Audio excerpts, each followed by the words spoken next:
Mekanisme resistensi antibiotik menurut Centers for Disease Control and Prevention dapat terjadi karena membatasi akses antibiotik dengan mengurangi jumlah jalan masuk antibiotik mencapai tempat aksi, mengeliminasi antibiotik yang masuk ke dalam sel, mengubah atau menghancurkan antibiotik dengan bantuan enzim atau protein, mengubah target dari antibiotik, dan menghindar dari efek antibiotik.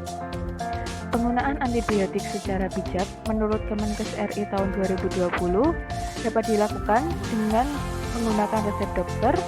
Demam, batuk, pilek tidak perlu mengonsumsi antibiotik, tidak digunakan antibiotik berdasarkan resep lalu. Contoh-contoh antibiotik dari golongan penisilin dengan mekanisme kerja menghambat sintesis dinding sel dengan contoh obat penisilin dan amoksisilin. Golongan cefalosporin dan beta-lactam dengan mekanisme kerja menghambat reaksi pembentuk protein dengan contoh obat cefalexin dan juga cefadroxil. Golongan aminoglikosida dengan mekanisme kerja menghambat pembentukan protein dengan contoh obat amikasin dan gentamisin. Golongan tetrasiklin dengan mekanisme kerja menghambat pembentukan protein dengan contoh obat tetrasiklin dan doxycycline. Contoh antibiotik golongan sulfonamid dan trimethoprim dengan mekanisme kerja menghambat pertumbuhan bakteri dengan contoh obat cotrimoxazole. Golongan quinolone dengan mekanisme kerja membunuh bakteri dan mencegah pembentukan DNA dengan contoh obat ciprofloxacin dan levofloxacin.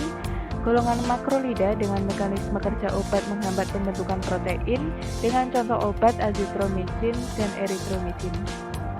Apa yang bisa masyarakat lakukan untuk mencegah resistensi antibiotik?